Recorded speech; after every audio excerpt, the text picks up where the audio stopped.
On the whole, the world today is marked by the relative decline of the West and the rapid rise of the rest. Of this rest, China is, of course, the most prominent one. And given the size of China, both its economic size and its political influence, so China plays such an important role in the sense that China is now the largest trading nation with over 140 countries, and with the BRI initiative, Belt and Road Initiative, what you see is it's the joint working together with over 150 countries. Basically, most of them are global south. So I hope, with the members of the BRICS and leaders of BRICS here in town in South Africa, they will discuss such as the importance of the enlargement of the membership of BRICS, and as well as how to deal with the problem of the dollar, etc. And just once again, Prof, I mean, during your lecture, you spoke a lot about the rise of China. And I would imagine, because, the Western world, there's a bit of a threat in terms of the hegemony that is on the wane. So what would be the responsibility of China in terms of resisting? At times they talk about de-risking and all kinds of things. How's Beijing responding to all of this? In fact, the rise of China is strikingly different from the rise of the Western powers in the past.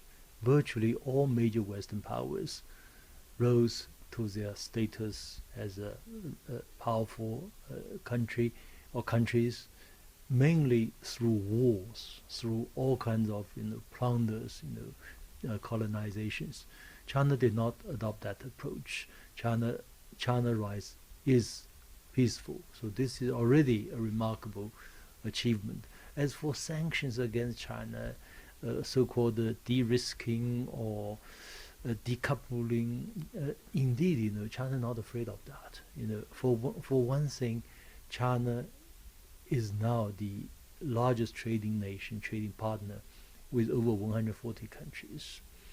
China is simultaneously the largest partner for the developing countries and for the Western countries in terms of trade, in terms of resources, financial resources, in terms of technologies, etc.